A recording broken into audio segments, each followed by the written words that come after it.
So, the official cash rate, the OCR, it's in the news every other week at the moment. What is the official cash rate? Like, what does that mean in terms for a stupid person like me?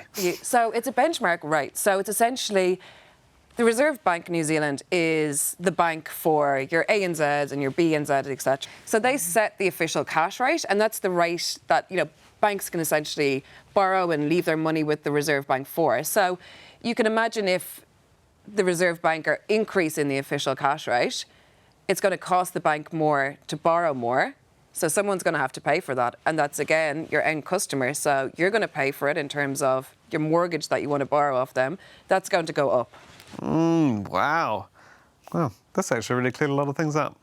So when I'm like taking out my mortgage, my bank is checking their bank balance and being like, oh, I'm going to have to make some more deposits and withdrawals to the Reserve Bank. Yeah, so I think we need to come back and, why do the Reserve Bank use the official cash rate as their main tool? And again, the Reserve Bank, their job right now is to make sure that inflation is stable. So it's, not too high, not too low. They target about 2%. So the way that they do that to ensure that they do their job is that official cash rate.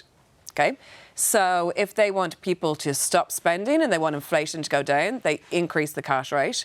And the same when they want inflation to actually increase. So if it's running very low, and we have had periods in the past where inflation is barely non-existent.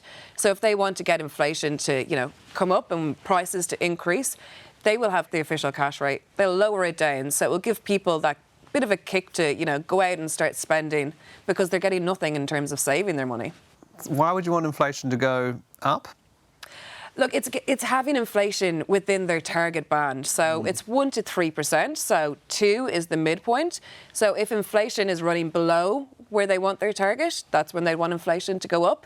And it's all about having that stability, They want supply and demand to meet, and it's where it's the best outcome for any economy is when you have that equilibrium. I think it also means that if you've got a wee bit of inflation in the economy, it means that money is being spent. True. And if money is being spent, then that means that goods and services are being produced and sold and people are being employed. So it's just general health for the economy. If you have low or no inflation, it means that everyone's sitting on their cash. No one's going and buying sandwiches, no one's going for meals out together, like you and I. That amazing dinner we're going to have. And so that's quite a depressing economy, really. Nothing's happening. So it's about striking a balance, as Caitlin said. Nice. It does take time. So, you raise the official cash rate. It takes time for that actually to hit your pocket because you probably have your mortgage, locked in for a year or two. You won't actually really feel the pinch of that until you refix your mortgage on a much higher rate, and then you have to pull back. You don't have as much spare income to go out and spend as you want. So it does take time for what the Reserve Bank is doing to curb inflation, to bring it back down, to actually flow through the economy. Wow. So they really are changing that, being like, and that's going to hit you and then you're going to spend less. Exactly. And that's been one of the problems is it has been taking longer than they anticipated to hit your pocket or mine. And one of the reasons for that is people, rightly so, when rates were close to zero, they made use of it and locked their mortgage in for 2-3 years. So it's only kind of, the last few months and into the next few months that people are really going to feel that pinch.